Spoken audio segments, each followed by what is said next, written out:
Menurut saya Mahkamah Konstitusi, MK, tidak ada satu pasal pun, tidak ada satu ayat pun memberikan kewenangan pada Mahkamah Konstitusi untuk membentuk norma. Nggak ada sama sekali. Mahkamah Konstitusi hanya diberikan kewenangan oleh Undang-Undang Dasar kita menguji norma yang ada. Bisa dia tidak setuju dengan norma yang ada. 40 tahun kami tidak setuju, boleh melanggar undang, boleh dia buat berapa, tapi dia tidak boleh membuat norma. Prasa yang dibuat oleh Mahkamah Konstitusi adalah prasa norma. Itu adalah norma.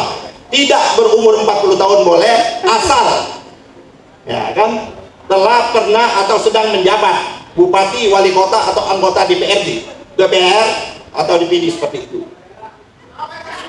Menurut saya itu putusan itu ada melanggar konstitusi kita yang ada. Apalagi kalau kita lihat ada 4 putusan di MK itu, ada 4 gugatan yang diterima, hanya gugatannya si anaknya Bunyamin Saiman ini yang mahasiswa sudu. Yang terakhir kita tahu ternyata ada perjanjian, ada transaksi, yaitu belum dibayar oleh Gibran, makanya dia menggugat kan, wan prestasi seperti itu. Kalau bahasa anak sekarang, kasihan deh lu gitu, udah capek-capek gitu. Nah, oleh karena itu persoalan kita secara konstitusionalitas. Proses pencalonan Gibran sebagai wapres adalah cacat, dan oleh karenanya bawaan berikutnya semuanya cacat semua seperti itu. Yang kedua yang saya ingin lakukan, bagaimana Jokowi ini ingin mempertahankan kekuasaannya ini, kita jangan lupa MK tidak boleh tuli, tidak boleh lupa, tidak boleh amnesia. Jauh sebelumnya ada keinginan Jokowi itu ingin menjabat 3 periode. Kita beruntung ada Ibu Megawati, Ketua Umum Partai Demokrasi Indonesia Perjuangan. Merdeka! Kalau Ibu Mega tidak bertahan, jadi barang ini 3 periode. Tapi Ibu Mega tetap tidak mau. Tidak puas dengan 3 periode, tidak memperpanjang masa jabatan. Gagal juga karena Ibu Mega tidak puas kotak-katik orang sekampungnya Bang Refli yang namanya Podori membuat formulasi baru, yaitu pasangan Prabowo Jokowi. Gagal lagi. Nah, dia putar, ya anak saya aja yang maju seperti itu, yang namanya Gibran. Satu, Samsul. Yang kedua, bagaimana dia mengkonsolidasi yang namanya 10 aparat pejabat-pejabat gubernur dan pejabat-pejabat bupati dan wali kota. Saya dulu dengan saudara saya, teman saya yang sekarang jadi pembelanya Samsul, teman saya itu sudah mempersoalkan kok pilkada ditunda. Bayangan saya dulu pilkada ditunda hanya kena sentimen kepada Anies Rashid Baswedan. Tapi ternyata pilkada ditunda ini kepentingannya untuk pemilu ini, yaitu mengangkat pejabat presiden, pejabat gubernur, pejabat wali kota, pejabat bupati. Dalam satu pertemuan yang dihadiri oleh Pak Jokowi dan Mendagri pada waktu itu, Pak Jokowi menyatakan, Pak Mendagri, berapa lama pejabat-pejabat ini bisa kita evaluasi? Pak Mendagri pada waktu itu, Tito mengatakan 1 bulan. Menurut Jokowi, saya tidak mau 1 bulan. Tiap hari saya bisa evaluasi. Artinya apa? Kalau tiap hari dia tidak mendukung keinginannya, bisa dicopot jabat bupati dan pejabat wali kota dan gubernur. Jadi kalau yang sekarang yang terjadi itu sebuah hal yang keniscayaan saja. Yang terakhir ini, karena waktu pendek ya. Yang terakhir, bagaimana menggunakan dana negara yang untuk kepentingan pribadi, yang kepentingan adalah untuk anaknya, yang itu yang ramai disebut bansos. Bansos ini betul presiden berhak mengelola bansos, tapi ada tata caranya, ada aturannya, ada skim keuangannya, ada undang-undang keuangannya. Tidak bisa dia semau-maunya. Ini bukan negara nenek moyangnya seperti itu. Ada aturannya, ada waktunya, ada anggaran yang harus dibahas-bahas bersama-sama DPR. Menurut informasi yang saya dapat, tidak ada pembahasan di DPR. Angkanya pun Ibu Risma sudah menyatakan, dia hanya menyatakan 78 triliun kalau tidak salah. Kok anggarannya hampir 500 triliun lebih. Bahkan membagi-bagikan sembako di depan istana seperti itu. Sama juga dengan COVID dulu. COVID awalnya 100 sekian triliun ya, terus lompat tanpa pertanggungjawaban sama sekali. Nah, oleh karena itu menurut saya satu persoalan kita pendaftaran yang namanya Gibran cacat. Yang kedua menggunakan aparatur yang ada mobilisasi dan lain sebagainya. Yang ketiga menggunakan dana bansos dan lain sebagainya. Persoalannya kita saat ini, apakah Mahkamah Konstitusi yang kebetulan ada sang paman berani dia menerobos menegakkan asas pemilu yang jujur dan adil? Berani atau tidak MK? Harus berani. Harus berani. Bagaimana nih, berani atau tidak? Harus berani. Menurut saya tidak. Baru berani Mahkamah Konstitusi kalau kita datang rame-rame setiap sidang. Jadi Bapak Ibu, mari kita rubah perlawanan di medsos menjadi perlawanan yang real dan nyata seperti itu. Jangan sibuk saja kita melawan ngumpet-ngumpet di WA. Bagaimana caranya? Hari Senin besok. Senin besok itu ada sidang di Mahkamah Konstitusi.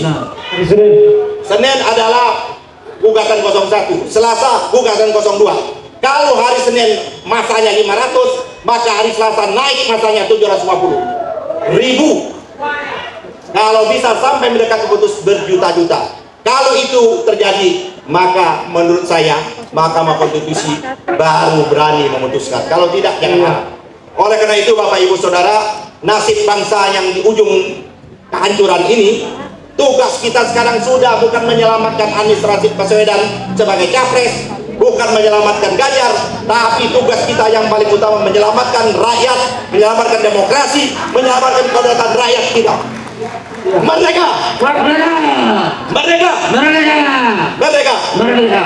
Saya tunggu hari Senin di Mahkamah Konstitusi. Iya. Assalamualaikum warahmatullahi wabarakatuh. Pak Yani, terima kasih untuk sementara. Nanti dilanjutkan lagi. Yang berikut Bung Presens untuk menyampaikan pemberitaan. Beliau pernah tampil terakhir di media TV One Minggu pagi. Saudara-saudara, banyak hal yang beliau kemukakan. Mungkin perlu lebih transparan untuk menyampaikan, Bung Presens. Terima kasih, silakan. Baik, terima kasih Pak atas kesempatan diberikan kepada kami. Bang Egy Sujana, sahabat saya. Selamat datang Bung Profesor Egy Sujana.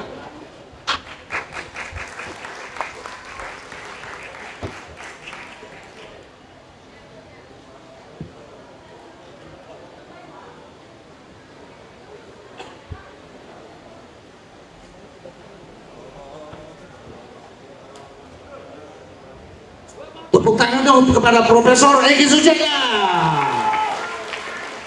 tokoh yang tidak asing lagi bagi kita. Silakan Bung Egy. Ya boleh, sama-sama Pak Panjaitan. Silakan Bung Vincentius. Baik, terima kasih. Assalamualaikum warahmatullahi wabarakatuh. Salam sejahtera bagi kita semua. Salam Pancasila. Merdeka! Merdeka! Merdeka! Merdeka! Merdeka! Merdeka! Baik, terima kasih Bapak Ibu yang kami hormati dan para pembicara yang kami hormati. Pertama, kami diundang dalam kapasitas sebagai kuasa hukum dari pasangan calon presiden dan calon wakil presiden Ganjar Mahfud, dan kami memaparkan hal-hal yang berkaitan dengan permohonan PHPU Pilpres 2024 yang sudah sedang berlangsung di Mahkamah Konstitusi. Tadi kalau Pak Ahmad Yani sudah menjelaskan banyak hal berkaitan dengan persoalan politik dan hukum, mungkin saya lebih fokus nanti berkaitan dengan hukum saja. Dan mungkin kami tidak bisa menguraikan secara keseluruhan dari permohonan kami, karena permohonan kami ada 151 halaman, tentu tidak cukup untuk disampaikan pada kesempatan hari ini. Pertama, kami mengucapkan terima kasih diundang oleh Ketua Panitia Bang Henry Malau dan teman-teman semua, dan dari Presidium. Bapak Ibu yang kami hormati,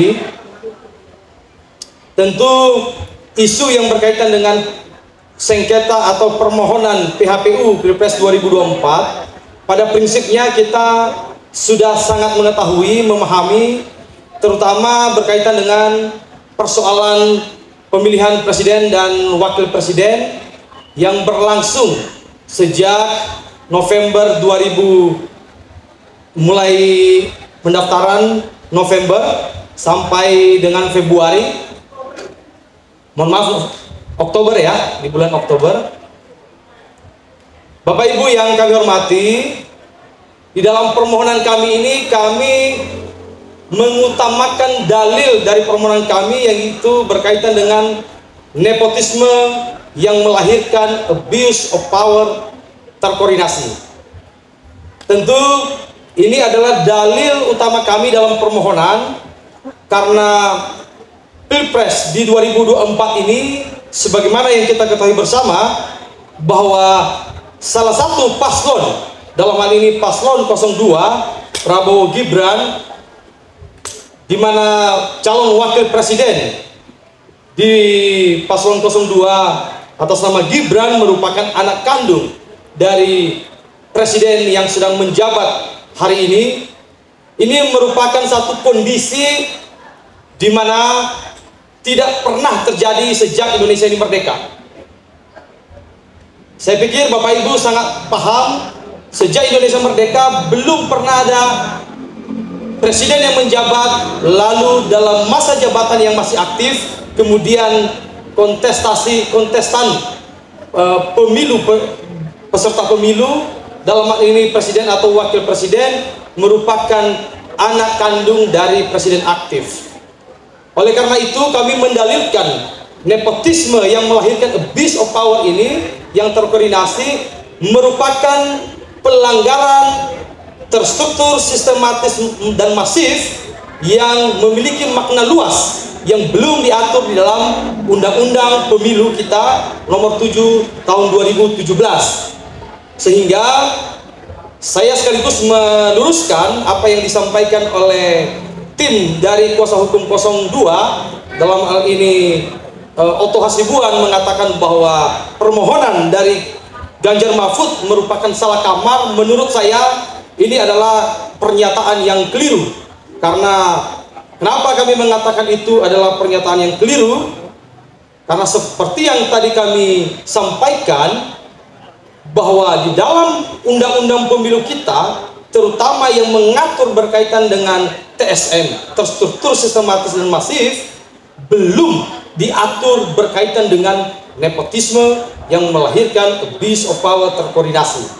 Itulah kenapa kemudian kami mengajukan dan meyakini bahwa Mahkamah Konstitusi memiliki kewenangan untuk memeriksa dan memutus, dan kami optimis, dan kita optimis semua, mudah-mudahan Mahkamah Konstitusi bisa mengabulkan permohonan PHPU Pilpres yang kita ajukan itu. Apakah Bapak Ibu yakin? Yakin? Baik, Bapak Ibu dan saudara-saudari yang saya hormati, saya telah mengikuti persidangan di Mahkamah Konstitusi. Saya melihat, merasakan suasana kebatinan yang ada dalam ruang sidang Mahkamah Konstitusi. Menurut saya, setelah saya hitung, di depan ada 8 hakim Mahkamah Konstitusi. Sebagaimana yang kita ketahui bersama, dulu tahun 2019 Profesor Jimli pernah mengatakan bahwa Mahkamah Konstitusi memiliki 9 pilar. Itulah kenapa kemudian gedung Mahkamah Konstitusi tersebut memiliki 9 pilar yang mengidentikan bahwa ada 9 pilar, yaitu 9 hakim Mahkamah Konstitusi yang menjaga demokrasi kita, yang menjaga konstitusi kita. Namun di dalam suasana sengketa Pilpres, persidangan yang sedang berlangsung, sebagaimana yang kita ketahui, mungkin Bapak Ibu belum pernah terpikirkan akibat dari nepotisme yang terjadi, yang dimana putusan 90 Mahkamah Konstitusi yang kemudian dinyatakan sebagai pelanggaran etik berat oleh Mahkamah Konstitusi, Bapak Ibu sekalian, telah roboh, telah runtuh satu pilar Mahkamah Konstitusi dengan atau akibat dari nepotisme yang dilakukan oleh kekuasaan, dalam hal ini Presiden Joko Widodo. Oleh karena itu, kami meyakini bahwa permohonan yang kami ajukan di Mahkamah Konstitusi belum diatur atau belum dimaknai luas di dalam undang-undang pemilu kita, sehingga kami anggap itu merupakan satu kekosongan hukum. Apabila ada kekosongan hukum di dalam undang-undang kita dan kemudian kita uji di dalam Mahkamah Konstitusi, yang mana selama ini hakim Mahkamah Konstitusi memiliki putusan-putusan yang progresif, yang berpihak pada kedaulatan rakyat, bukan putusan yang 90 ya, yang tidak berpihak pada kedaulatan rakyat. Kami meyakini bahwa inilah momentum besar bagi hakim Mahkamah Konstitusi yang telah roboh pilar-pilarnya, yang telah runtuh marwah dan kewibawaan Mahkamah Konstitusi. Inilah saatnya Mahkamah Konstitusi mengembalikan kepercayaan publik dengan mengabulkan petitum dari permohonan kami dengan 2 petitum. Yang pertama adalah mendiskualifikasi pasangan nomor urut 2 Prabowo Gibran, dan yang kedua melakukan pemungutan suara ulang di seluruh TPS yang ada di Indonesia untuk pasangan paslon 01 dan pasangan paslon 03. Apakah Bapak Ibu setuju? Setuju? Karena Bapak Ibu setuju, maka kami mengharapkan sebagai kuasa hukum dari paslon 03 Ganjar Mahfud untuk kita sama-sama mengawal proses-proses yang sedang berlangsung di Mahkamah Konstitusi. Ini proses yang singkat, hanya 14 hari diberikan waktu untuk diputuskan apakah kemudian persoalan bangsa ini bisa diselesaikan oleh hakim-hakim Mahkamah Konstitusi. Oleh sebab itu, saya tidak bisa panjang lebar karena banyak pembicara di sini. Kami mengucapkan terima kasih kepada Bapak Ibu yang setiap saat melakukan aksi, demonstrasi, aspirasi, mengawal proses persidangan ini. Kami sangat mengucapkan terima kasih atas nama kuasa hukum Ganjar Mahfud, dan kami meminta supaya sampai nanti hakim Mahkamah Konstitusi mengeluarkan putusan, bisa kita kawal bersama-sama dan kita bisa melihat kembali demokrasi kita ketika nanti hakim Mahkamah Konstitusi mengabulkan permohonan yang kita ajukan bersama ini. Demikian yang bisa kami sampaikan. Terima kasih. Terima kasih pada Bung Fensi Droba selaku kuasa hukum dari paslon 03. Untuk itu agar lebih singkat karena menyangkut waktu, Bapak Ibu, tanya jawab nanti kita berikan setelah beliau-beliau ini memaparkan beberapa pemaparan dari segi hukum tata negara. Baru nanti kita buka tanya jawab, baru nanti kita masuk kepada sesi berikutnya untuk masalah-masalah pengamat politik dan mereka-mereka yang lainnya. Begitu ya Pak, kita sepakati dulu. Bung John, bagaimana abang Anda? Ya, kalau begitu. Assalamualaikum warahmatullahi wabarakatuh. Merdeka. Saya dari BPIP, dari Salam Pancasila. Jadi memang kita sekarang berada pada kudeta konstitusi, ya, menuju negara diktator. Apa disampaikan oleh pembicara-pembicara sebelumnya itu sudah betul, saya kira. Dari segi pengetahuan, saya kira, ya. Dan tidak saja bertentangan dengan beberapa undang-undang atau konstitusi, bertentangan juga dengan TAP MPR nomor 6 dan nomor 8. Nomor 6 itu mengenai etika berbangsa, dan nomor 8 2001 itu mengenai pemberantasan korupsi nepotisme. Jadi bertentangan dengan konstitusi pasal 27-28, ya, bertentangan dengan TAP MPR, ya, bertentangan juga dengan undang-undang yang sifatnya horizontal itu. Ya, saya kira ini kudeta seperti ini sudah apa namanya mengangah, sudah terang benderang. Jadi tidak ada alasan untuk mempertahankan rejim ini, menurut pendapat saya. Ya, kalau toh ada lembaga-lembaga hukum yang berusaha untuk mempertahankannya, saya mau katakan buat saudara-saudara sekalian bahwa revolusi dan reformasi itu hukum tertinggi. Ya, itu hukum tertinggi. Keadilan akan mencari kebenarannya, kebenaran akan mencari keadilannya, dan dua-duanya kalau dibendung akan mencari jalannya sendiri-sendiri. Jalan itu ada di mana? Ada di hati nurani rakyat yang memiliki kedaulatan itu. Pasal 1 ayat 2 Undang-Undang Dasar 1945. Ya, putusan 90 MK itu juga diskriminatif, membagi klaster 40 tahun yang secara universal. Lalu memakai klaster kedua itu bagi mereka-mereka yang umur di bawah 40 tahun yang sedang menjabat atau telah menjabat atau yang dipilih kalau dipilih. Lah orang-orang cerdas seperti anda di belakang ini tidak punya hak untuk itu.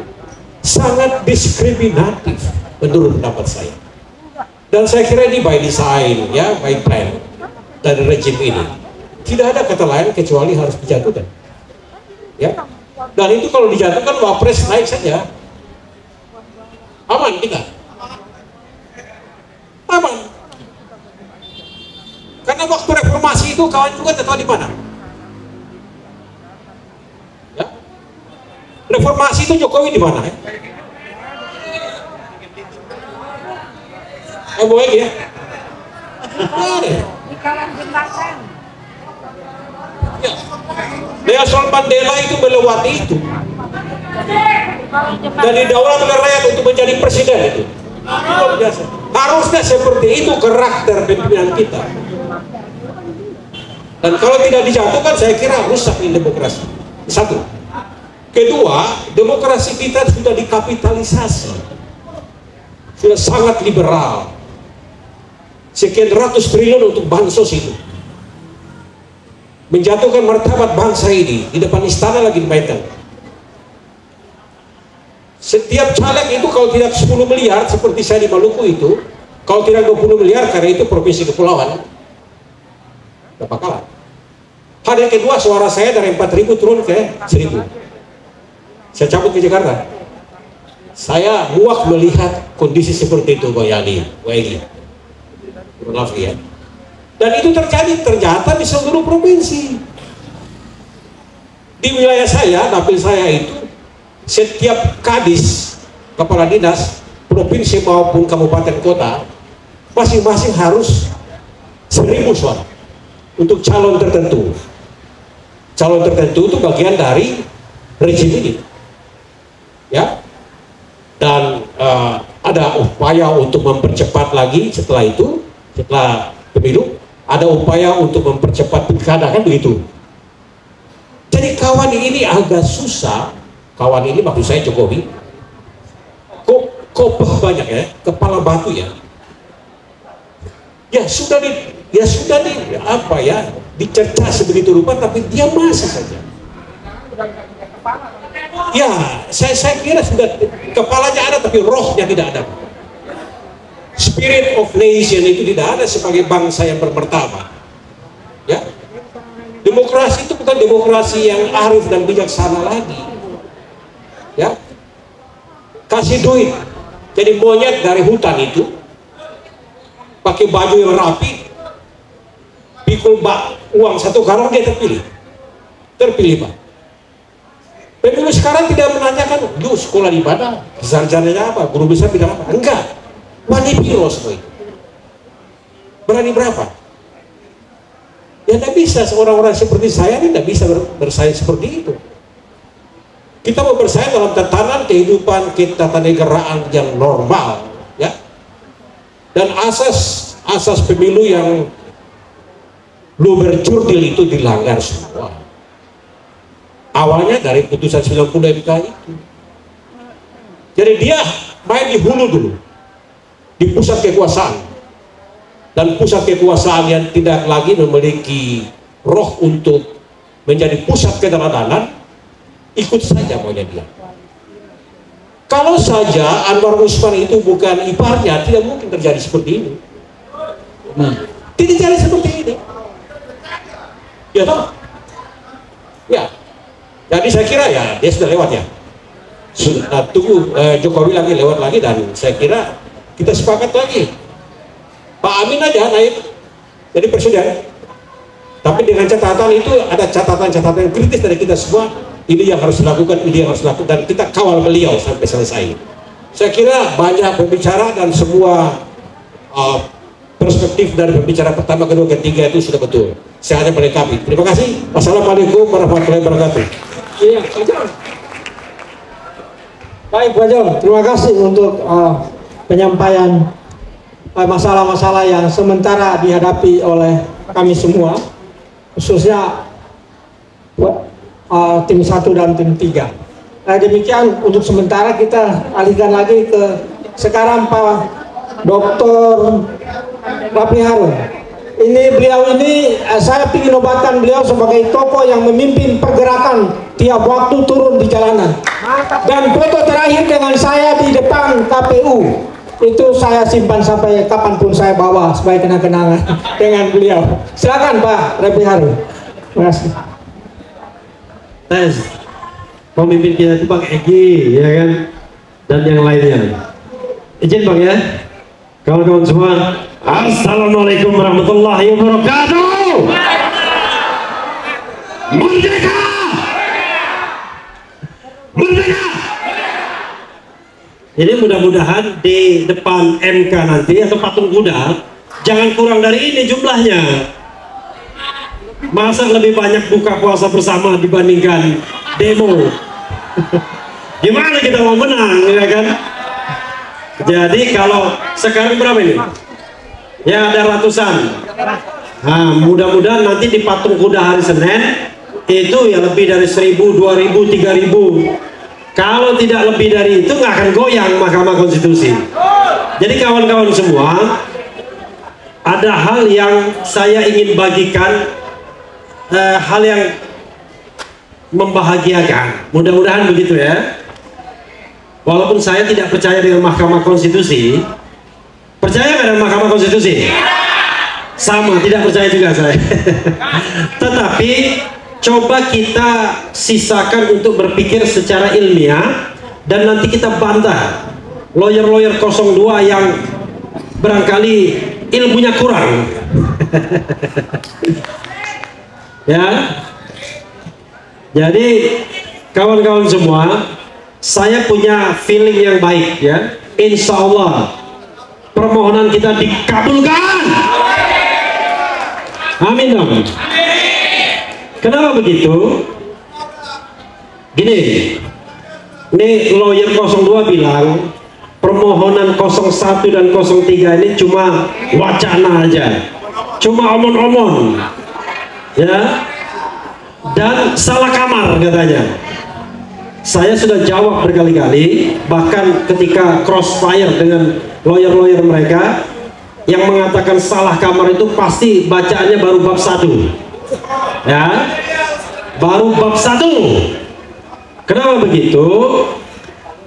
Yang namanya Mahkamah Konstitusi itu, kalau saya bicara teori ya, dan sidang 2004 yang lalu, di mana saya waktu itu jadi asisten hakim atau staf ahli, yang namanya aspek kualitatif itu sudah diterima MK sejak sidang pertama.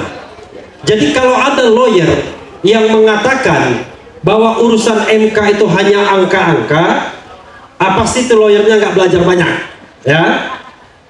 Jadi urusan MK tidak hanya angka-angka, tapi ada satu doktrin yang disampaikan oleh Mahkamah Konstitusi yang saya khawatir hakim MK perlu diingatkan lagi, karena mereka tidak terlibat di putusan 2004, yaitu MK itu adalah the guardian of the Constitution, penjaga konstitusi.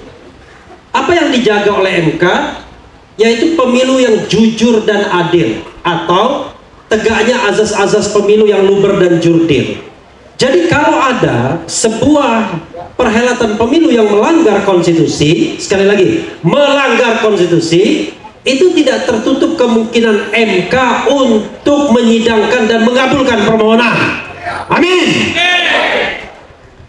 Karena itulah memang doktrinnya. Dan itu tidak usah kita bicara TSM atau tidak.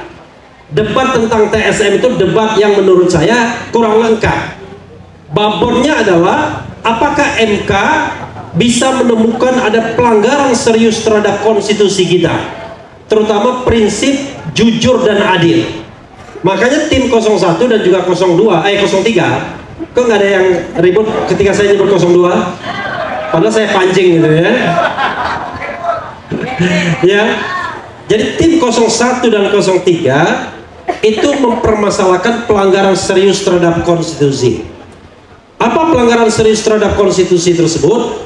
Yang paling ultimate, yang paling utama adalah Presiden Jokowi menjadi ketua tim pemenangan 02. Itu yang sebenarnya tidak diperbolehkan, karena itu adalah pengkhianatan terhadap konstitusi dalam bahasa 01, dan dampaknya adalah dimulai ketika Gibran dicalonkan sebagai wakil presiden berpasangan dengan Prabowo. Padahal menurut kami baik 01 dan 03, pencalonan Gibran atau penetapan Gibran sebagai wakil presiden bertentangan dengan hukum dan konstitusi. Karena itu insya Allah permohonan kita akan dikabulkan. Amin. Dan akan ada PSU, pemungutan suara ulang. Amin. Tetapi saya tentu bisa mengelaborasi permohonan lainnya, tapi terlalu teknis nantinya. Tapi intinya pegang saja omongan saya bahwa kita ada peluang untuk dimenangkan. Dan omongan yang mengatakan permohonan ini wacana, omon-omon, kemudian hanya angka, seharusnya itu orang yang belajarnya tidak banyak, ya. Walaupun di situ ada profesor hukum tata negara, ya. Tetapi kan dia sedang membela yang kira-kira berada di jalan bengkok, ya kan? Karena itu tidak mungkin lurus jadinya. Saya tidak menyebut nama ya. Tolong jangan dieksplisitkan. Oke. Nah, tetapi yang kedua, kawan-kawan semua, yang kedua, kita harus memberikan gesture otot politik, keberanian, support, dukungan, bahkan barangkali makian dalam tanda kutip kepada hakim konstitusi. Intinya adalah jangan dibiarkan hakim konstitusi menyidangkan ini di ruang hampa politik. Kalau saya yakin betul, kalau sudah soal menang dan kalah, kalau sudah pilpres, at all cost pasti MK akan diintervensi. Karena itu kita juga harus menjaga Mahkamah Konstitusi, paling tidak memberikan keberanian kepada MK untuk menyatakan yang benar adalah benar, yang salah adalah salah. Karena sumber kesalahan dan ketidakbenaran di MK sendiri soalnya. Mumpung sekarang bulan Ramadan dan nanti halal bihalal putusannya 22 April, kita kasih kesempatan kepada MK untuk memperbaiki dosanya. Ya, putusan 90 itu nanti kita bisa diskusi lebih banyak, tapi tidak di sini. Itu putusan yang seharusnya tidak bisa menjadi alasan atau dasar bagi Gibran untuk maju sebagai wakil presiden. Tetapi dipaksakan, ada konspirasi pamannya, ada konspirasi KPU, ada konspirasi Bawaslu, sehingga Samsul ini kemudian bisa lolos. Karena itu mudah-mudahan ini dibenarkan lagi, dibetulkan oleh Mahkamah Konstitusi. Oke? Karena itu kita harus memberikan keberanian kepada hakim MK. Caranya adalah demo MK, 500.000 orang ke, 1 juta orang ke. Kalau cuma yang demo 100 orang, ya nggak ada pengaruhnya bagi MK. Tidak akan sampai teriakan kita ke dinding-dinding Mahkamah Konstitusi. Karena itu kita geruduk Mahkamah Konstitusi. Ini semangatnya di sini aja. Besok Senin nggak ada ini orangnya. Oke, itu yang kedua ya.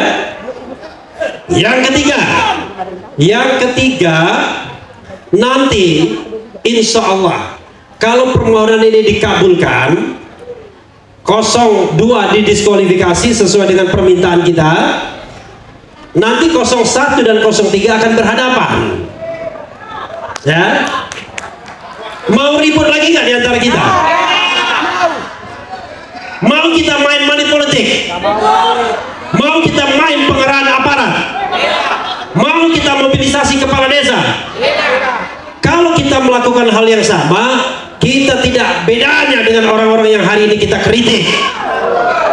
Jadi kalau nanti Allah Subhanahu wa Ta'ala mentakdirkan kita harus berhadapan, maka berhadapanlah dengan gentle, ya, berhadapanlah dengan nilai, berhadapanlah dengan memegang komitmen. Saya sama Prof John berhadapan, tapi adu konsep dan adu gagasan, bukan adu money politik, bukan menggunakan kekuasaan untuk memenangkan pertarungan. Makanya saya katakan haram hukumnya kalau kita dipimpin oleh pemimpin yang curang menangnya. Tidak boleh. Nanti kita bikin gentleman agreement di antara kita untuk berpemilu secara luber dan jurdil, secara bebas, jujur dan adil. Jadi kita bahagia berdemokrasi, bahagia berpendapat, karena tidak akan ada polisi yang menangkap. Hari ini coba bayangkan, Undang-Undang 1 1946 sudah dibatalkan oleh MK. Undang-undang inilah yang memenjarakan Habib Rizik, Habib Bahar, Syahganda Nenggolan, Anton Permana, Jumhur Hidayat. Siapa lagi? Oh, ada. Allahu Akbar. Undang-undang itu sudah dibatalkan oleh Mahkamah Konstitusi. Kita apresiasi, tapi rupanya orang-orang tukang ngadu ini tidak habis akal, pakai dia undang-undang ITE lagi. Diadukanlah yang namanya Koni Rahakundini, diadukan juga Hasto Kristianto, yang ngadukan kelompok Jakarta Selatan, Jakarta Barat dan lain sebagainya. Jangan-jangan organisasinya pun baru dibentuk. Coba bayangkan, kita ingin berdemokrasi, negara demokrasi, tidak ada orang yang ditangkap karena berbeda pendapat. Ini Mas Jumhur hanya ngomong soal undang-undang Omnibus Law dan itu nge-tweet, alhamdulillah ditangkap. Alhamdulillah yang salah itu ya. Nah karena itu ketiga ya, tadi yang saya katakan saya ulangi lagi, mari kita berdemokrasi secara beradab. Kembali kita ke nilai-nilai kita, nilai ketuhanan yang Maha Esa, nilai kemanusiaan, nilai persatuan, nilai demokrasi atau kerakyatan, dan nilai keadilan. Itu bukan nilai gombal, tetapi oleh rezim Jokowi tidak pernah dilaksanakan. Oleh rezim Jokowi yang dipelihara adalah kemiskinan. Saatnya nanti ahli dari 01 akan menunjukkan bahwa tidak benar pertumbuhan ekonomi itu membuat preferensi kepada mereka yang dianggap berhasil melakukan pembangunan. No, orang memilih bukan karena keberhasilan sang pemimpin, orang memilih karena kemiskinan yang dipelihara. Memelihara kemiskinan dan kemudian diserang dengan bansos, maka kemudian terjadilah pemilu yang tidak jujur dan tidak adil. Kita nanti mudah-mudahan berhadapan dengan cara yang bermartabat dan beradab. Itu saja kawan-kawan semua. Assalamualaikum warahmatullahi wabarakatuh. Merdeka! Merdeka!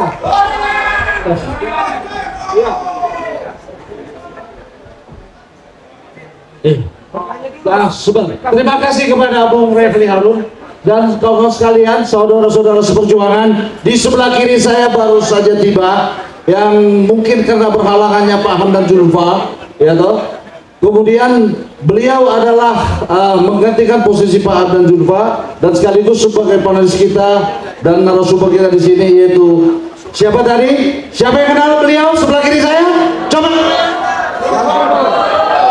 Jumhur Hidayat, Ketua Umum SPSI yang tidak perlu kita ragukan lagi. Untuk itu terima kasih, selamat datang Pak Jumhur. Dan untuk selanjutnya kita setujui dulu Pak ya, sebentar, karena ini waktu sudah jam 5, jam 4. Ya masih lama ya, masih bisa kita lanjutkan aja dulu langsung kepada panelis-panelis kita ya.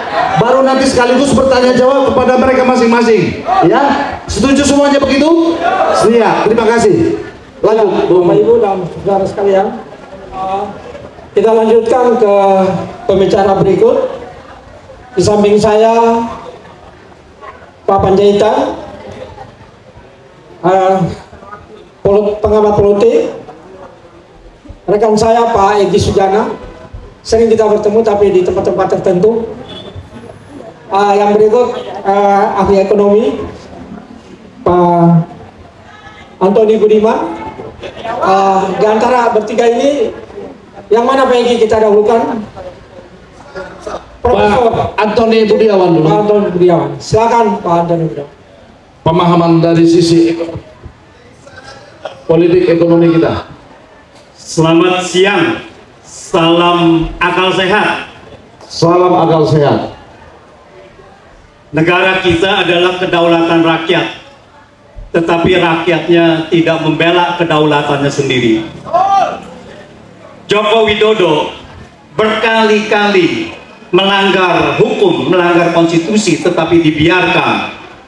Seperti Bung Yani mengatakan bahwa pelanggaran konstitusi oleh Joko Widodo itu sudah banyak sekali daftarnya, tetapi kita biarkan.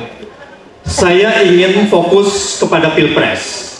Sewaktu MK memutuskan, tadi sudah dibahas juga, bahwa ini adalah tidak boleh menjadi dasar bahwa Gibran bisa dicalonkan menjadi wakil presiden. Karena ini adalah melanggar hukum, melanggar konstitusi. MK sendiri melanggar konstitusi. Tetapi komposisi MK 5 dan 4 pada saat itu. Nanti saya akan lanjutkan bagaimana. Yang kedua, melanggar pencalonan pendaftaran dari Gibran. Yaitu KPU melanggar peraturan KPU. Melanggar peraturan KPU itu adalah melanggar undang-undang pemilu, karena peraturan KPU adalah pelaksana undang-undang. Tetapi semuanya di pelanggaran Mahkamah Konstitusi juga dibuktikan oleh Majelis Kehormatan Mahkamah Konstitusi melanggar etika berat, melanggar kekuasaan kehakiman. Anwar Usman dicopot. Tetapi rakyat hanya diam saja. Hanya segelintir rakyat saja yang turun. Salah satunya adalah Prof. Egy Sujana. Tetapi kita semuanya diam. Kita merasa masih bisa melawan ini. Jadi Jokowi pada saat itu adalah ngetes dan terus-menerus melanggar peraturan dan perundang-undangan. Dan puncaknya adalah saat ini, Pilpres 2024.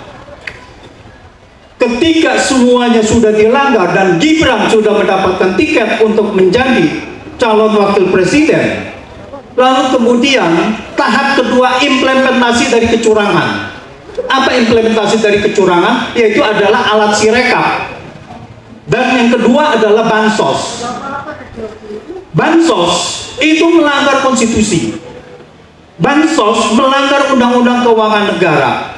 Karena bansos itu diputuskan secara mendadak pada rapat kabinet, rapat terbatas 6 November 2023 ketika Gibran sudah dicalonkan menjadi wakil presiden. Melanggar konstitusi pasal 23 karena APBN harus diputus bersama DPR. Harus disetujui bersama DPR. Tetapi dalam rapat kabinet itu, dalam rapat terbatas, Presiden Joko Widodo memutuskan secara sepihak tanpa persetujuan DPR merubah anggaran, merubah undang-undang APBN tahun 2024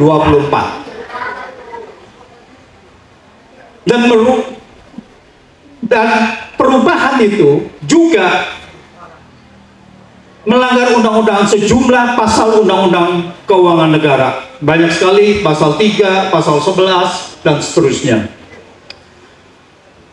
penyimpangan APBN termasuk adalah tindak pidana. Itu ada di pasal 34 Undang-Undang Keuangan Negara. Penyimpangan APBN adalah termasuk tindakan pidana yang merugikan keuangan negara. Merubah tanpa persetujuan DPR artinya adalah penyimpangan terhadap APBN. Sekarang kita kembali kepada judul tadi, apakah gugatan di MK ini bisa berhasil atau tidak? Secara teori kita sekarang ada 8 hakim konstitusi, yang 4 pada saat itu masih ada yang menolak permohonan uji materi. Jadi kalau kita simpulkan itu adalah mungkin bisa 4-4. Tetapi masalahnya Joko Widodo tidak akan berdiam diri. Ini adalah episode terakhir baginya untuk menggolkan Gibran ini. Ini adalah episode dari Pilpres 2024, episode Gibran menjadi calon wakil presiden. Joko Widodo tidak akan berdiam diri. Oleh karena itu, kita semua harus melawan. Yang tadi sudah disampaikan, harus menyampaikan di MK, harus memberi tekanan kepada MK, bukan untuk berpihak kepada tekanan kita itu, untuk berpihak kepada kedaulatan rakyat, untuk berpihak kepada kebenaran. Karena kita yakin bahwa Mahkamah Konstitusi seharusnya sudah tahu semua bukti pelanggaran ini, karena pelanggaran ini adalah transparan. Jadi tidak mungkin hakim konstitusi ini tidak tahu. Tetapi semua pelanggaran ini didiamkan. Oleh karena itu, hak rakyat untuk mengganti presiden apabila melanggar konstitusi. Filsuf asal Inggris John Locke mengatakan bahwa hak rakyat, bahwa presiden dipilih oleh rakyat untuk mentaati kesepakatan yang ada di dalam konstitusi, untuk mengikuti atau taat terhadap konstitusi. Apabila presiden tidak taat konstitusi, maka rakyat wajib menggantinya, termasuk melalui revolusi. Revolusi adalah hak rakyat untuk mengganti pemerintahan tirani. Sekarang tinggal terserah kepada kita rakyat, apakah kita mau menggunakan hak kedaulatan kita dan mengganti pemerintahan tirani. Statement pendapat John Locke itu masuk di dalam deklarasi independence dari konstitusi Amerika. Jadi Amerika siap mengganti pemerintahnya yang melanggar konstitusi. Tapi kita juga sudah jelas-jelas menganut kepada kedaulatan rakyat. Semoga kita semua bisa menegakkan kedaulatan rakyat. Terima kasih.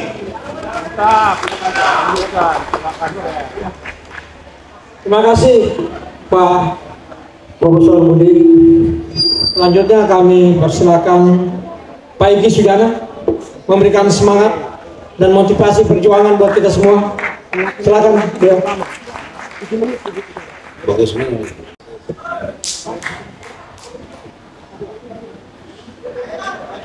Terus.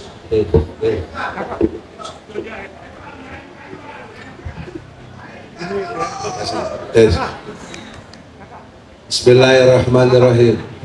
Assalamualaikum warahmatullahi wabarakatuh. Semua yang hadir di sini dimuliakan oleh Allah.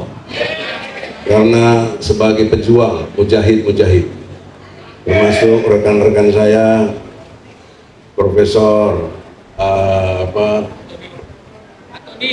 Antoni Budiman, Jumhur Hidayat, Refli Harun, ya, Pak John, Pak Perlis, ya, ini Bupati Sintong Panjaitan, ya. Panjaitan yang salah, pasti marganya Luhut. Saudara-saudara, dalam membangun narasi itu harus berbasis kepada mekanisme berpikir yang ilmiah, sehingga tidak asbun, tidak omong-omong saja. Pemikiran ilmiah, saya membuat teori namanya Ausjubedil, objektif, sistematis, toleran. Orang yang berpikir objektif, sistematis, dan toleran itu kategorinya intelektual. Misalnya, walaupun saya pendukung Anies, saya berada dalam pendukung 01, tapi saya tidak boleh berpihak ketika bicara, ketika menyatakan pendapat intelektual. Harus objektif, kemudian sistematis dan toleran. Kalau nanti ada pendapat misalnya dari 02 yang benar atau 03, ya kita toleran, itu kebenarannya gitu. Jadi jangan dituduh nanti wow jadi pengkhianat, dibayar berapa. Tidak ada konteks itu. Ini intelektual, disepakati seluruh dunia. Sebaliknya yang 02 dan 03, kalau pikiran-pikiran objektif saya ini benar, jangan terus takut berpihak kepada 01 gitu dulu. Karena itulah kebenarannya, objektivitasnya, sistematisnya, dan toleransinya. Itulah yang disebut sikap jubedil, orang yang jujur, benar, dan adil. Itu teori bangunan saya, Ausjubedil. Dalam konteks teori ini, saya membedah sebelum, saat pemilu atau pilpres, dan sesudah. Gitu, Bro Andre. Sebelum, jauh sebelum, sudah ada prakondisi yang luar biasa terhadap kecurangan-kecurangan.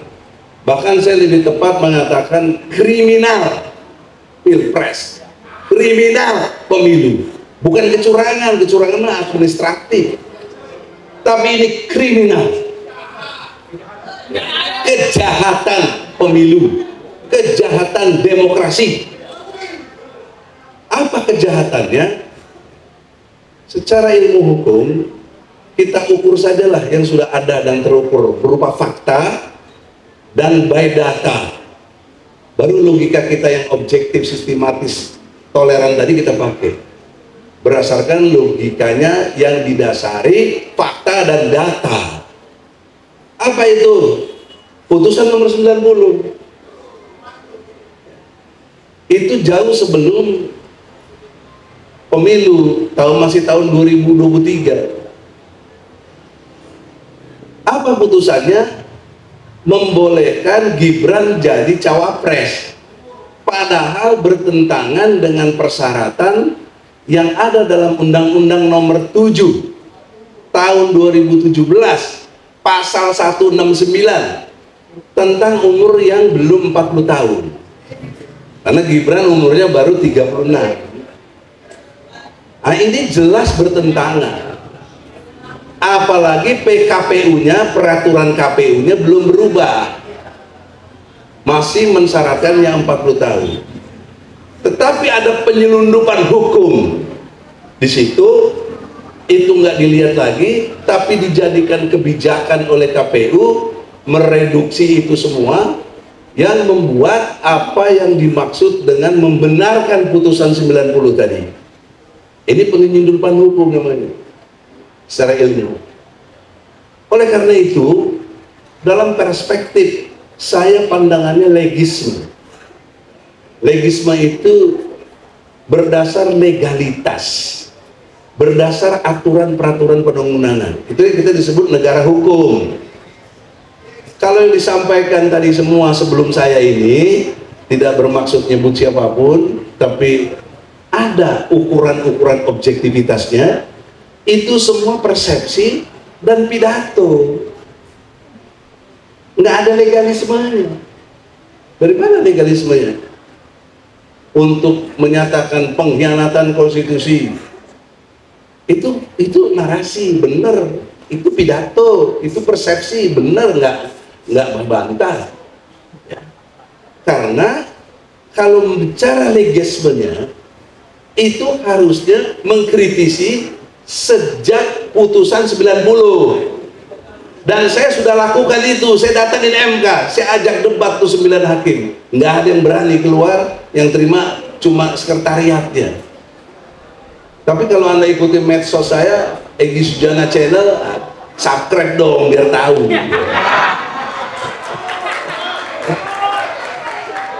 Itu akan terlihat bahwa saya sudah memprotes jauh sebelum pemilu. Kenapa saya protes?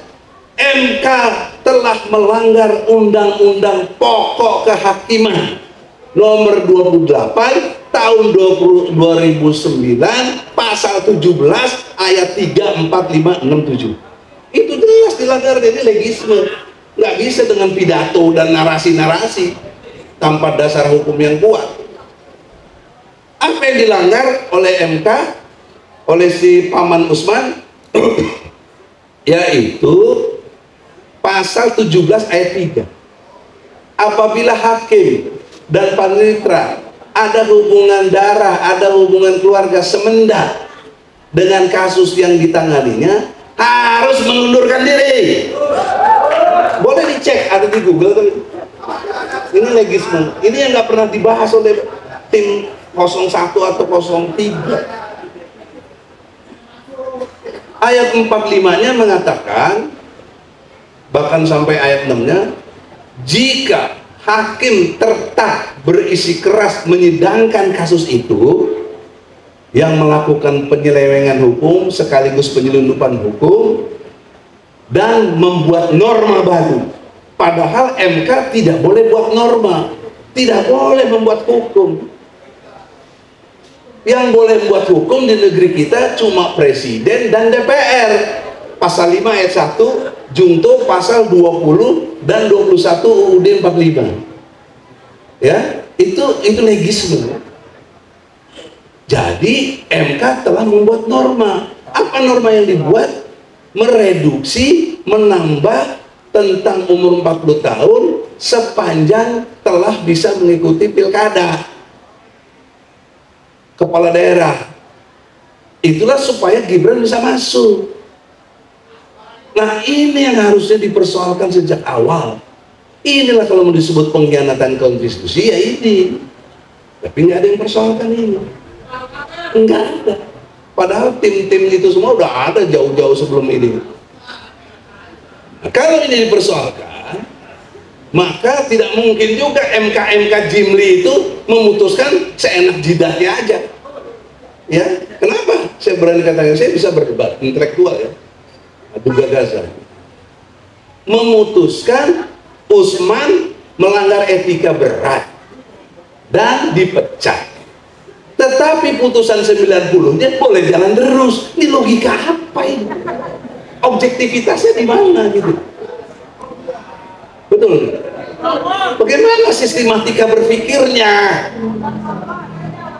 Dengan bangga Jimli memutuskan itu seolah yang paling adil. Bagaimana? Orang bertentangan kok dengan nilai-nilai itu sendiri secara legisme. Oleh karena itu terjadilah penyelewengan berikutnya. Karena ini dibenarkan, Gibran boleh terima jalan terus, PKPU-nya juga dilanggar, tapi KPU-nya menerima pendaftaran Gibran dan Prabowo. Padahal menurut administrasi yang ada, pendaftaran capres-cawapres itu terakhir tanggal 25 Oktober. Prabowo dan Gibran mendaftar 27 Oktober. Ini kan sudah melanggar betul. Kok dibolehkan? Makanya di sidang di DKPP, sebelumnya Bawaslu dipersoalkan, saya datang juga ke Bawaslu ya, untuk mempersoalkan ini. Tapi DKPP memutuskannya benar terbukti KPU melanggar etika berat, maka diperingati yang terakhir. Tapi peringatan terakhirnya udah yang kedua kali. Kok terakhir dua kali? Kemudian ada lagi yang lain, jadi 3 kali. Jadi bagaimana DKPP yang katanya Dewan Kehormatan, DK itu Dewan Kehormatan, penyelenggara pemilu, kok tidak terhormat? Kok brengsek gitu loh, logikanya tidak objektif, tidak sistematis, tidak toleran. Ini, tapi sayangnya ini tidak menjadi sudut pandang oleh 0103 sebagai satu gerakan sebelum pemilu. Kemudian sebelum pemilunya lagi, tanggal 13 Februari 02 telah buat pertemuan, bahkan menyewa Gelora Senayan, ya, atau lebih tepatnya apa, tempat Istora Senayan. Belum GBK lain lagi, Istora Senayan yang menyatakan untuk kemenangannya gitu. Ini kan sebelum udah dipersiapkan, udah sedemikian bikin gladi resik. Ini udah pelanggaran serius. Nah, ketika saat pemilunya, saat pilpresnya, 2 jam setelah pemungutan suara menyatakan kemenangan lewat quick count. Tapi quick count itu baru 5% saat itu. Bagaimana 5% mewakili populasi yang 100%? Ini melanggar juga pada saat. Nah, persoalan seriusnya seperti tadi Refli katakan, ini terjadi pengkhianatan konstitusi, ini terjadi pelanggaran gitu. Tapi itu pidato. Gitu? Itu cuma persepsi, tidak beraplikasi gerakan hukum. Karena gerakan hukum yang dipakai oleh MK dengan pandangan legisme tadi memang tetap mahkamah kalkulator. MK hanya memutus persoalan perselisihan suara. Jadi pendekatannya kuantitas, bukan kualitas atau kualitatif.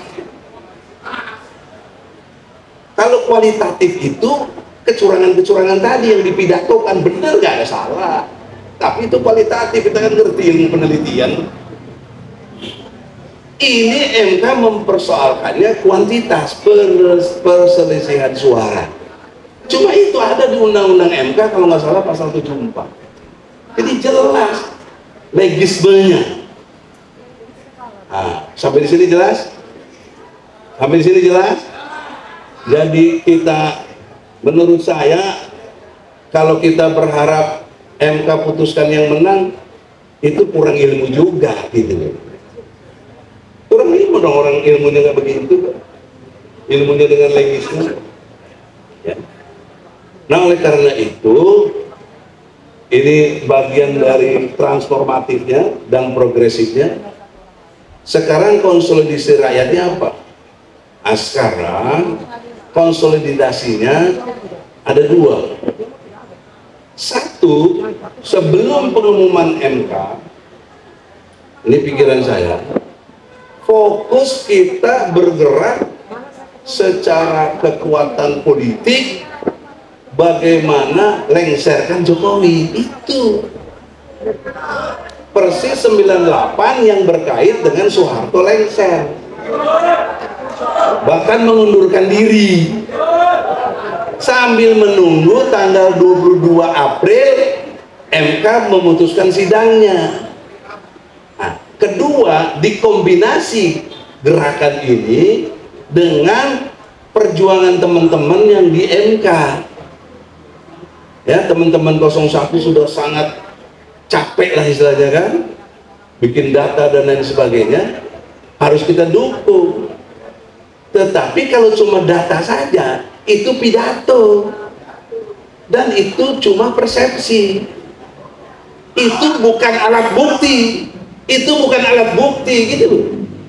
Mari kita berdebat secara ilmu, bukan alat bukti. Apa alat bukti? Karena alat bukti itu pasal 184 UHAK harus berupa dokumen, berkas-berkas, segala macam yang sifatnya mengacu kepada yang legismenya.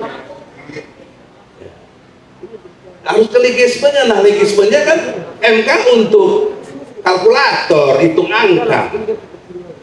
Terus ada lagi dari 02, saya lihat di medsos, pikiran yang saya sampaikan ini sempit katanya. karena cuma mengacu kalkulator tadi, hitung-hitungan. Sekarang progresifnya harus dikembangkan pemahamannya menjadi adanya pengkhianatan konstitusi seperti 01 nyampaikan itu, dan 02 juga begitu, bahkan mau mengajukan Kapolda katanya. Nah itu namanya narasi, itu pidato, itu namanya pandangan, bukan alat bukti, bukan.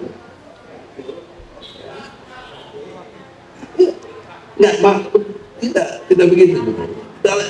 Maka logikanya, bagaimana supaya yang tadi narasi dan pidato itu jadi punya arti? Kita lah people power gitu loh.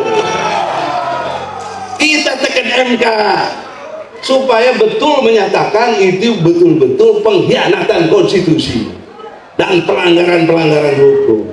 Itu hanya bisa dengan people power. Sebab Anda pakai otak dong kita nih semua yang tahu ya.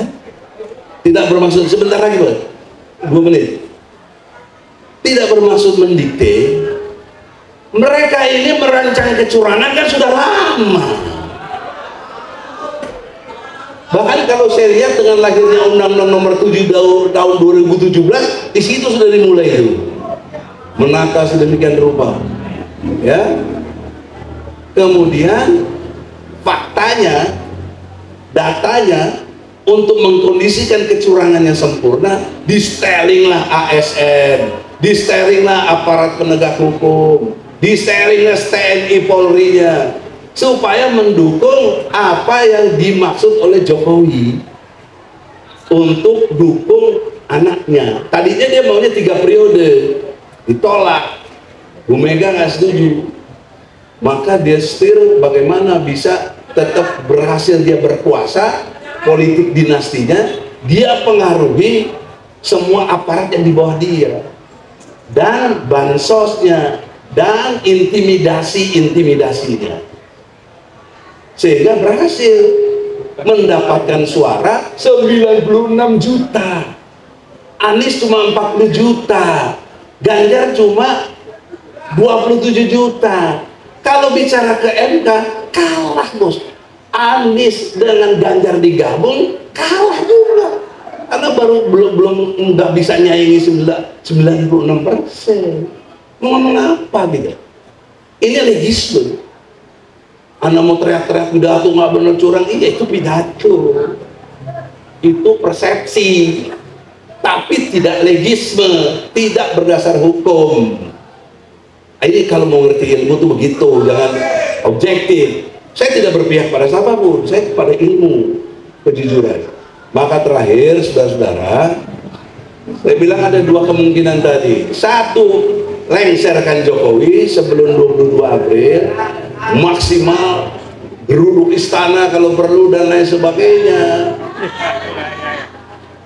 sambil menunggu putusan 22. Dudukin juga MK.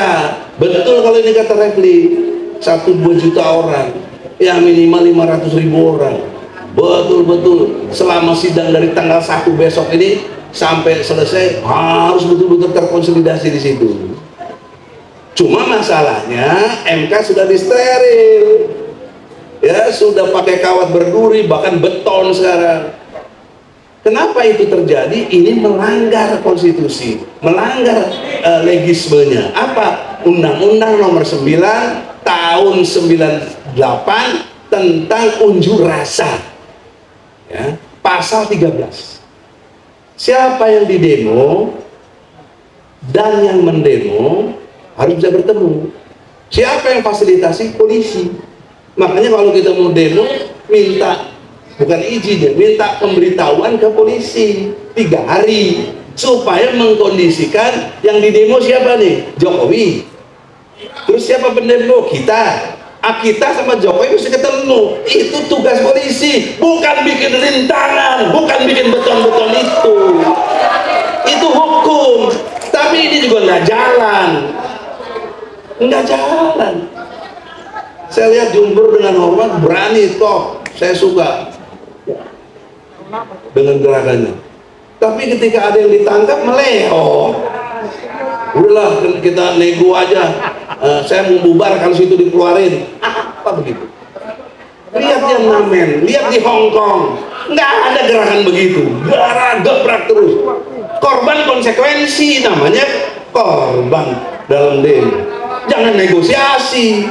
Ini saya kritik depan orangnya, bukan gerakan. Nah, harus begitu, harus punya komitmen yang kuat. Nah, kalau kita nggak begitu, Pak John, Pak Andi, kita ini omdok jadinya. Kalau bahasa kasarnya ngeloco, masturbasi, enak sendiri aja dengan pidato. Onani, ini onani gerakan. Sekarang saya simpulkan, saudara-saudara, konsolidasinya adalah ini berapa ada simpul-simpul massa. Kumpul rapat serius tanggal 1 berapa ratus ribu bisa turun dan bergelombang. Nah, yang harus bicara Anies Baswedan dan Ganjar, himbau pasukannya masing-masing, paling tidak himbau pendukungnya masing-masing untuk sama-sama menduduki MK. Baru punya arti. Kalau cuma Egy, Jumhur, Pak Antoni, siapa lu? Ini konsep tahu diri gitu. Oleh karena itu, kita ini yang mau people power, geruduk rumah Anies harus bicara begitu. Kalau yang 03 geruduk rumah Ganjar. Jangan enak jadi penasihat hukum dapat fee. Saya keluar dari situ karena logikanya nggak diterima. Ya sudah, saya di luar aja lah. Saya mau berjuang bersama kalian, people power. Assalamualaikum warahmatullahi wabarakatuh.